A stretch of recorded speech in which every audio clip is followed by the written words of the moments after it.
Okay, so your work within gospel music has led you to be the founder of Gospel Music Fever. It's my baby. So tell us about how that publication started and all the great things you've been able to accomplish and experience through Gospel Music Fever.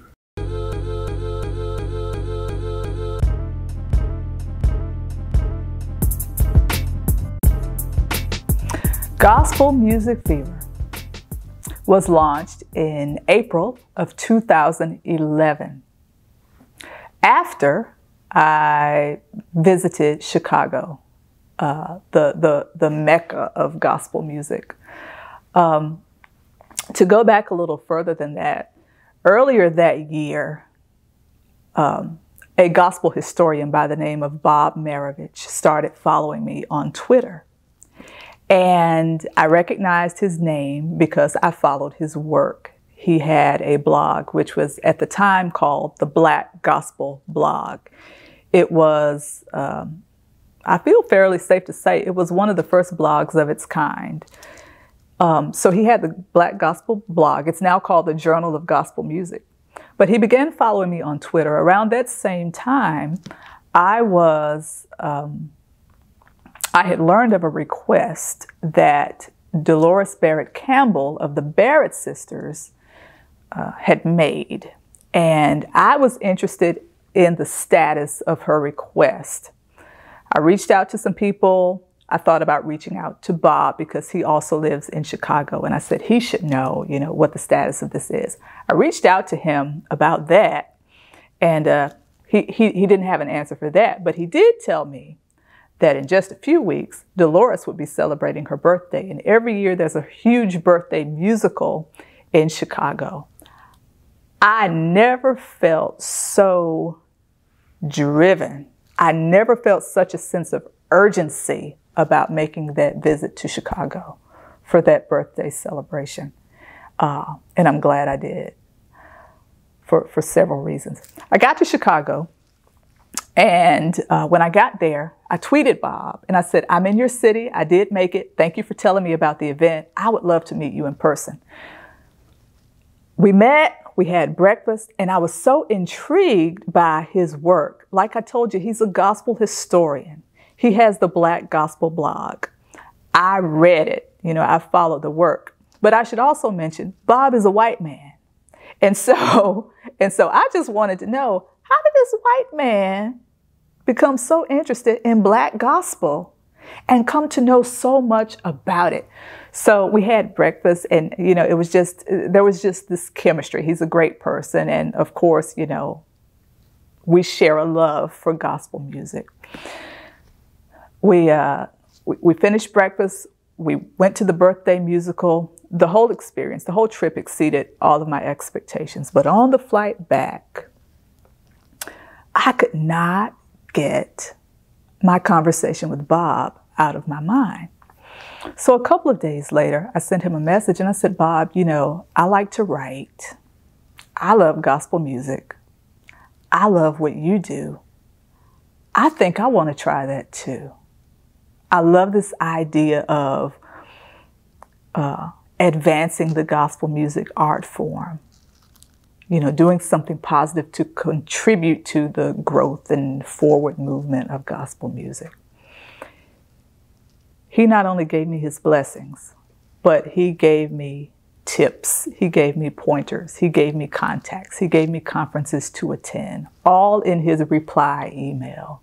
That was the middle of March, and gospelmusicfever.com launched in April of 2011. And God has exceeded my expectations with Gospel Music Fever because of the website and because of people following my work. I've had opportunity to write for Sister to Sister magazine. Gospel Music Fever won a Rhythm of Gospel Award in 2013 for Internet Media Group of the Year. Gospel Music Fever has won 2 Dunamis Awards for Media Publication of the Year. I've had opportunities to MC events and talent shows. I've had the opportunity to travel and meet some cool people. I've had the opportunity to interview quite a few people, quite a few people, both independent artists and then more established artists, names that are household names. And then in 2017, I was asked or invited to launch a radio show. And I reached out to Bob again, incidentally. I reached out to Bob because Bob has a radio show too. And I said, hey, guess what? You know, I was contacted about hosting my own radio show.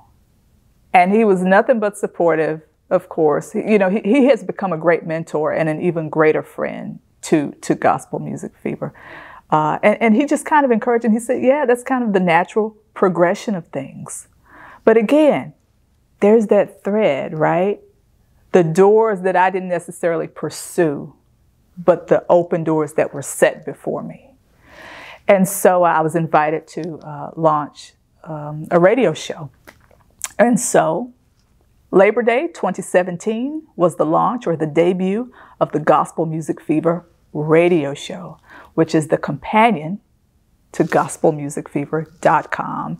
And it comes on every Monday, if I can put a little plug in. It comes on every Monday at 1 p.m. Eastern Time on kwaygospel.com, Kway gospel.com. It's internet radio.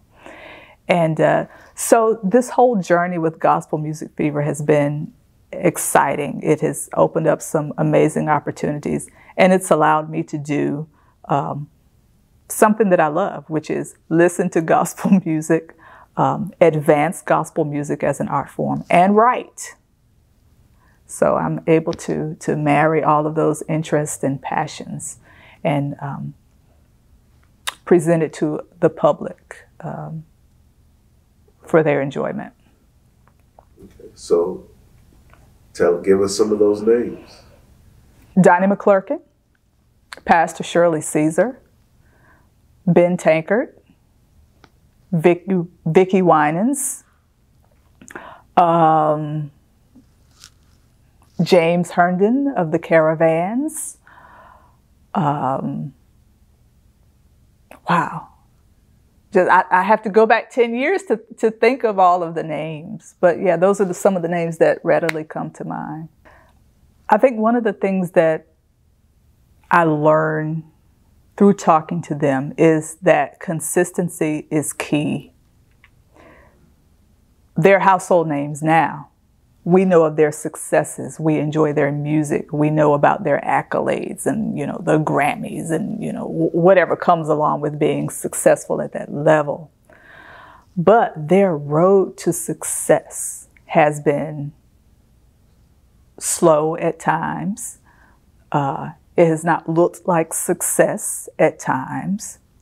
And it's a lot of work. Like I mentioned earlier about being a church musician, by the time people see the presentation, all of that other stuff has taken place.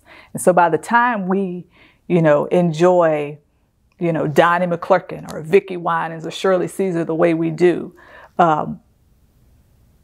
there has been so much that they have had to overcome. There has been a lot of adversity. And one thing I learned from them is while they are thankful for their successes and they take the time to celebrate those accomplishments, those are not things they dwell on because those things are fleeting. And when it comes to music, gospel music, really, it's ministry.